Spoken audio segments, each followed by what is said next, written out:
जय श्री कृष्ण। स्वागत है आपका हमारे चैनल गीता ज्ञान स्वामी श्री राम सुखदास जी के साथ पर। पिछली वीडियो में हमने प्रथम अध्याय के पहले और दूसरे श्लोक को पढ़ा और समझा। जैसा कि हमने देखा, धृतराष्ट्र ने प्रश्न किया और संजय ने युद्ध भूमि का वर्णन किया। उसके बाद दुर्योधन द्रोणाचार्य के पास जाकर अपने विचार व्यक्त करता है। आज हम आगे बढ़ते हुए प्रथम अध्याय का तीसरा श्लोक समझने जा रहे हैं, तो आइए इसे शुरू करते हैं। पश्येतां पांडुपुत्रा नामाचार्य महती चमूम व्यूढ़ां द्रुपदपुत्रेण तव शिष्येन धीमता।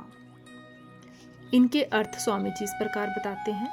आचार्य, हे आचार्य, तव आपके, धीमता बुद्धिमान, शिष्येन शिष्य, द्रुपद पुत्रेन द्रुपद पुत्र, धृष्टद्युम्न के द्वारा, व्यूढ़ाम व्यूह रचना से खड़ी की हुई, पांडु पुत्रा नाम पांडवों की, एताम इस, महतीम बड़ी भारी, चमूम सेना को, पश्य देखिए। इसकी व्याख्या इस प्रकार है।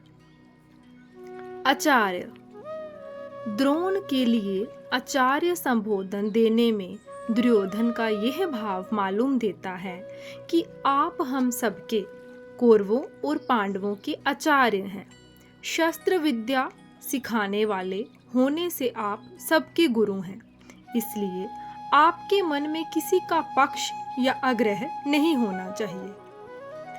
तब शिष्येन धीमता, इन पदों का प्रयोग करने में दुर्योधन का भाव ये है कि आप इतने सरल हैं कि आपके मारने के लिए पैदा होने वाले धृष्टद्युम्न को भी आपने अस्त्र शस्त्र की विद्या सिखाई है, और वह आपका शिष्य धृष्टद्युम्न इतना बुद्धिमान है कि उसके आपको मारने के लिए आपसे ही अस्त्र शस्त्र की विद्या सीखी है। द्रुपद पुत्र, यह पद कहने का आशय है कि आपको मारने के उद्देश्य को लेकर ही द्रुपद ने याज और उपयाज नामक ब्राह्मणों से यज्ञ कराया, जिससे धृष्टद्युम्न पैदा हुआ। वही यह द्रुपद पुत्र धृष्टद्युम्न आपके सामने प्रतिपक्ष में सेनापति के रूप में खड़ा है। यद्यपि दुर्योधन यहाँ द्रुपद पुत्र के स्थान पर धृष्टद्युम्न भी कह सकता था, तथापि द्रोणाचार्य के साथ द्रुपद जो वैर रखता था, उस भैर भाव को याद दिलाने के लिए दुर्योधन यहाँ द्रुपद पुत्रेन शब्द का प्रयोग करता है कि अब वैर निकालने का अच्छा मौका है। पांडु पुत्रा नाम एताम व्यूढ़ाम महती चमू पश्य।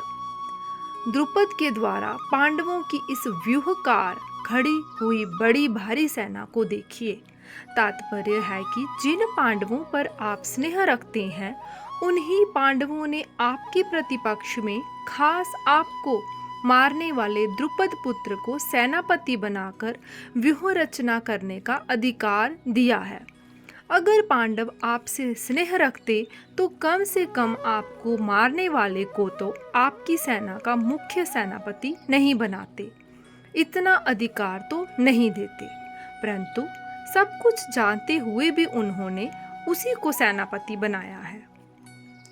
यद्यपि कौरवों की अपेक्षा पांडवों की सेना संख्या में कम थी, अर्थात कौरवों की सेना 11 अक्षौहिणी। यहाँ अक्षौहिणी का अर्थ है एक अक्षौहिणी सेना में 21,870 रथ, 21,870 हाथी और 65,610 घोड़े और 1,09,350 पैदल सैनिक होते हैं। और पांडवों की सेना 7 अक्षौहिणी थी। तथापि दुर्योधन पांडवों की सेना को बड़ी भारी बता रहा है।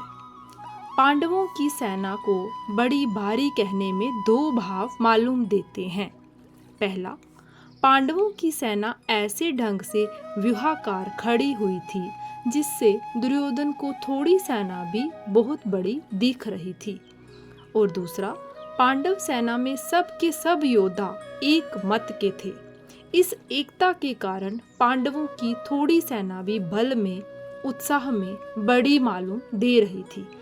ऐसी सेना को दिखाकर दुर्योधन द्रोणाचार्य से ये कहना चाहता है कि युद्ध करते समय आप इस सेना को सामान्य और छोटी ना समझें।